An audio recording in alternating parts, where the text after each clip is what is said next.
विद्यार्थी हे उद्याचं भविष्य आहे आणि ते भविष्य हे केंद्र सरकार धोक्यात आणतंय. हे आम्ही कदापि सहन करून घेणार नाही. त्यासाठी हे आमचं घोषणाबाजी आहे. मुलं ही देशाचं भविष्य आहे. आज दिल्लीमध्ये जंतर मंतरच्या इथे त्यांचं जे आंदोलन चाललंय, एकही कोणी नेता भाजपचा नेता का मुख्यमंत्री की पंतप्रधान याच्यावर एक वाक्य सुद्धा बोलत नाही आणि पोलिसांना पुढे करून मुलांना बेदम मारलेला आहे.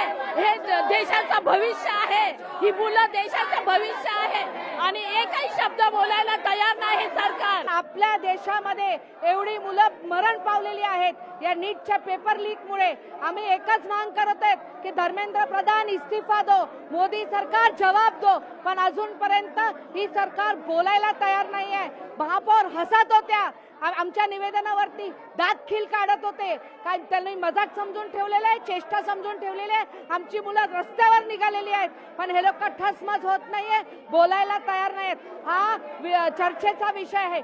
नका तुम्ही जबाब देऊ पण याच्यावरती चर्चा झालीच पाहिजे. तुम्हाला नीटचा विरोध करायचा असेल करा, तुम्हाला सरकारचा विरोध असेल तर करा, परंतु देशाचा विरोध करू नका, भारताचा विरोध करू नका.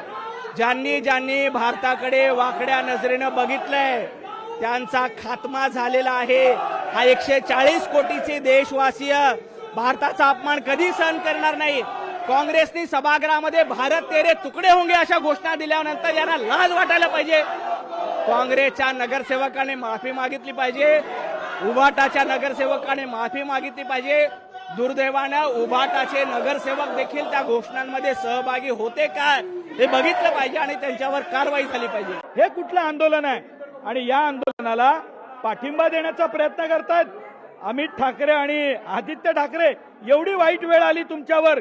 अहो, मातोश्रीवर आले नाही तर बोलणार नाही म्हणणारे उद्धव ठाकरे दिल्लीला गेले लोटांगण घालायला.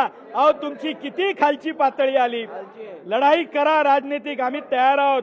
आपण देशाच्या विरुद्ध बोलणाऱ्यांच्या स्टेजवर तुम्ही जाऊन उभे राहता, यापेक्षा दुसरं दुर्दैव नाही. आणि आज सभागृहात इन्शाअल्लाह आणि त्याला उभाटाचे लोक समर्थन देतात. लोकशाही मराठी ऐका, पहा, जागरूक रहा.